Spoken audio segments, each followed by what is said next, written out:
I heard a psychologist recently tell an anecdote about zebras and how zebras are camouflaged. And he's like, but if you go to, you know, the plains in Africa and and try not to sing a Toto song, then the lions are the ones that seem like they're actually camouflaged because they're in the grass. They're the same color tone, and the zebra is just like white and black stripes. Like, how can this creature be considered camouflage?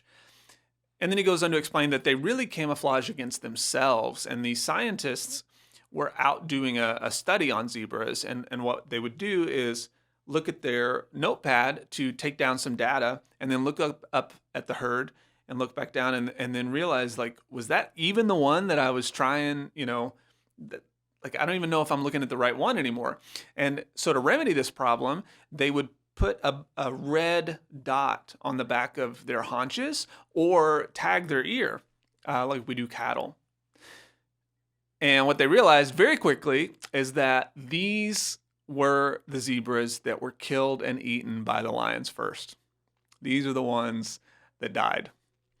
And so he used this as a metaphor for creatives and how we're so afraid to stick out, because when we stick out, there's a chance for somebody to take a shot at us, right? There's a chance for somebody to come at us and call us out for our differences. I see social media and I see the way things are going, and there's a lot of really cool stuff out there, but there's also a lot of really bland, just same kind of stuff.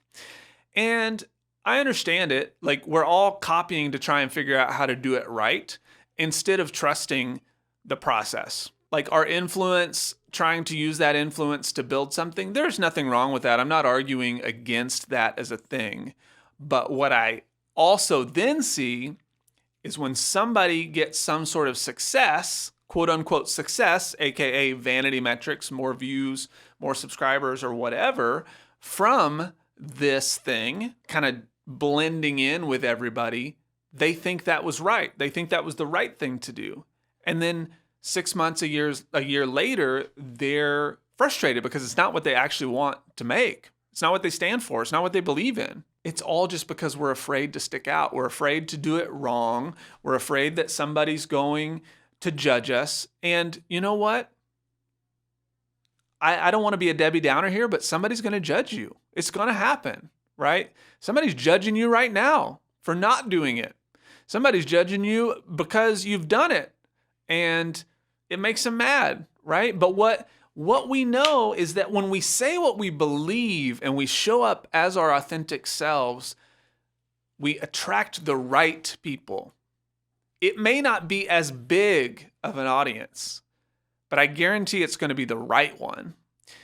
And when it comes to building a creative practice that makes you some money, gets you a fan base, any of these kinds of things, why are we focused so much on the bigger, on being like everybody else, and not on just doing our thing and doing it in an interesting way and getting better at communication and getting better at telling our story and getting better at understanding how people think so we can use those strategies to our advantage, as opposed to just copying what everybody else is doing and then getting locked into some sort of vicious cycle of making things that we don't really care about making.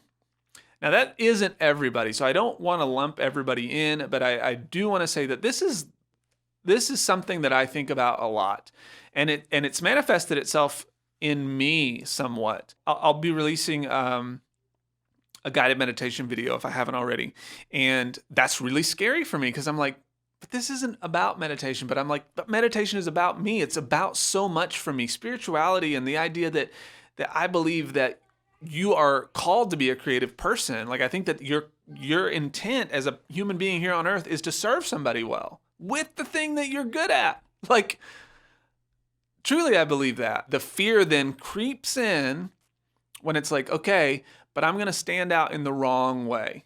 I'm going to stand out in a way where somebody takes a shot at me. I'm going to stand out in the way where not enough people pay attention. I'm going to stand out in a way that really ends up embarrassing me in some way, shape, or form. I told my coach the other day that it's like I'm carrying this weight on my back, and I'm like, could somebody help me with this? And then when they're like, yeah, and they try to take the like stone off my back, I'm like, no, no, no, no, no. Just put me in a wagon and like push me. I'll still hold the stone, but like you just push me, right? It's this analogy of like, I don't want to let go of the weight. I just want somebody to like figure out how to roll me with it. And it doesn't work. It just doesn't work that way. So I never end up letting go. And these things that I want to do never end up seeing the light of day the way that I would hope. I think that's my first step, is like looking for support that allows me to do the things that I need to do, that allows me to see outside of myself and start to trust the gut instinct that this idea is very me, and it's okay for me to go after that. It's okay for me to stand out a little bit. It's okay for me to have a tag on my ear and a red dot on my haunches, which I'm not showing you my haunches on YouTube. I can promise you that. And let me know in the comments below, what are you working on right now? I want to know what it is in your creative endeavors that you've been afraid to work on. And I know that this is asking a lot, because you're going to have to think about it.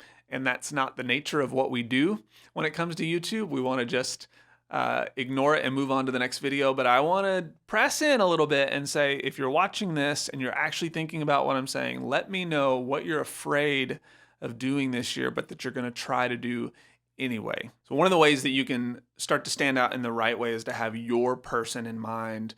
So I would highly recommend that you go watch this video here, where I talk about what I would love to see more artists do before they make their first 1,000 true fans. And if you put these things in mind, I think it's really going to make a difference in how you move forward in your creative endeavors and start to build even a small business that's simple, that you love, and that serves other people and yourself. So I'll see you over in that video.